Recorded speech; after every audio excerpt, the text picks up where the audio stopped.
the three world ages. We're going to take a look at some beginnings of time and ages past. The Bible says in Genesis chapter 1, verse 1, that in the beginning God created the heavens and the earth. There's a period there. It was completed and it was finished. Now, it does not say when God did this or how he did this. This includes all the angels, the spirits, the souls, every dimension, everything that came into being that existed in the first world and heavenly age. There are 3 ages, as I will explain. The next verse says that the earth was without form and void, and darkness was upon the face of the deep. Let's stop right here for a moment and understand the first half of this verse. The first word, was, has been mistranslated. In the original language, it is became. The original Hebrew is tuhu vabuhu, meaning it became without form and void. So the next question to ask ourselves is, if God created it perfect and complete, why and how was it destroyed? Now, this is perhaps thousands upon thousands upon thousands of years before the age of flesh that we are in now. We might be able to call that galactic years. Let's consider this for a moment. Many modern corals show well-defined growth bands that contain 365 bands between them, one for each day. Corals of 370 million years ago show the same characteristic, but contain 400 daily bands, suggesting that a year at that time was 400 days long. Many scientists now believe a day during the primal Earth age of 4.6 million years ago was only 4.5 hours long. Now, how could that be?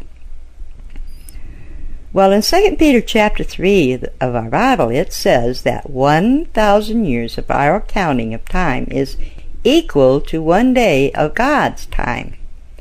Therefore, we can see that reading in Genesis chapter 1, that this earth was not created in only 6 days of our counting of time, as some still exist. Many people have turned the Bible into a myth simply by not going back to the basics of the original language in which it was written. It was not originally written in English. Here comes the understanding of God's plan for eternity. For you see, all souls were created in the generations of the first heaven and earth age. The souls, God's children, in that dimension, that would have the potential to live forever. In the book of Jeremiah chapter 4, it even tells of cities that existed during this time on earth before the Tuhu Vabuhu, and that God created it perfect to be inhabited forever. Is there proof that there are spiritual beings here on this earth before the age of flesh? Well, there were cities, and there has been found a human footprint formed in rock, according to geologists, somewhere about 50 million years ago. It showed no signs of wear and tear. It was perfect. In Dinosaur State Park in Glen Rose, Texas, there are actual human-type footprints that have been discovered that walked across real dinosaur tracks. I've been there myself, and I've seen them. They say there are even more of these footprints, along with dinosaur tracks, at the Thayer's Museum at Dinosaur Flats in Canyon Lake, Texas. These I have not seen. The book of Job, chapter 40, verse 15 through 19, also talks about the mighty behemoth, which is actually describing the dinosaurs. Well, something happened back there to cause God to bring that world age to an end. That was the time the dinosaurs and all that sort of creatures roamed the earth. However, it ended suddenly and violently. Now, this is where we get the fall of Lucifer, Satan, because that last part of the term Tuhu Wabuhu means an enemy caused it. During this fall, Lucifer, Satan, led 1/3 of God's children away from God to follow after himself. He is called Lucifer, and in that dimension he's a soul just like us, except that he was one of God's archangels. In Ezekiel chapter 28, verse 14, it says that Lucifer was the anointed cherub that covereth. And it says, "And I, God, have set thee so. Thou wast upon the holy mountain of God. Thou hast walked up and down in the midst of the stones of fire." Verse 15, "Thou wast perfect in thy ways from the day thou wast created, till iniquity was found in thee." You see, he got struck on himself. He wanted to be God, and he wanted to take over God's throne.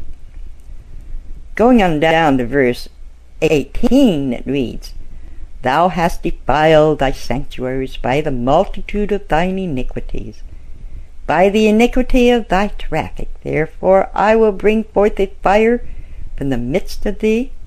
It shall devour thee, and I will bring thee to ashes upon the earth in the sight of all of them that behold thee." It'll be poof, just like that. Spontaneous combustion. You can read this in Isaiah chapter 14, verse 12 also, where it reads this way, "How art thou fallen from heaven, O Lucifer, son of the morning? How art thou cut down to the ground, which didst weaken the nations?" Verse 13, "For thou hast said in thine heart, I will ascend into heaven. I will exalt my throne above the stars of God. I will sit also upon the mount of the congregation in the sides of the north." Verse 14, "I will ascend above the heights of the clouds. I will be like thee most high." Verse 15, "Yet thou shalt be brought down to hell, to the sides of the pit." Verse 16, "They that see thee shall narrowly look upon thee, and consider thee, saying, Is this the man that made the earth to tremble, that did shake the kingdoms?" Verse 17, "That made the world as a wilderness, and destroyed the cities thereof, that opened not the house of his prisoners."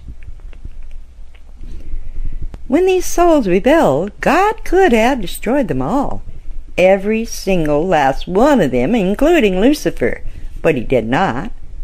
He loved the souls he created. Even Lucifer in the beginning, God wanted them to love him unconditionally, with no strings attached, no pressure, no threats, no bribery, and that could only happen if the souls had free choice whether to love him or to follow Lucifer, as was his title back there. So now, by what means would God use to allow the souls to choose? Well, the answer is simple. It is that this age of flesh, human flesh, would be the vehicle through which the souls would pass to make a free choice of whom to serve. He did not need any robots. He had those if he wanted those. Therefore, this is what he did. He recreated or renewed a completely new age, completely new climate, new atmosphere and surroundings for flesh human beings along with animals and nature to coexist. How he did this we are not told, but he probably could have taken a couple of meteorites about the size of Texas and with them nudged this old Earth in a little different orbit, maybe shifted the poles a few degrees off center. There have been many events or happenings on our planet Earth in the past that have created havoc, tidal waves, earthquakes, asteroids, and meteorite showers bombarding this earth, a lot of which are recorded in our Bible. Shifting of the poles recorded at the great battle of Joshua, when the sun stood still, recorded by the Orientals, and the rulers even had to change the directions of north, south, east, and west. When Jesus died on the cross and came out of that tomb, something happened to the entire earth, as recorded in histories of other continents. After all, they are his meteorites. In addition, I would think that he could use them any way he pleases. Anyway, with that, he brought that first earth and heaven age to an end, therefore ushered in the next earth and heaven age, the second world age, the heaven age we are in now.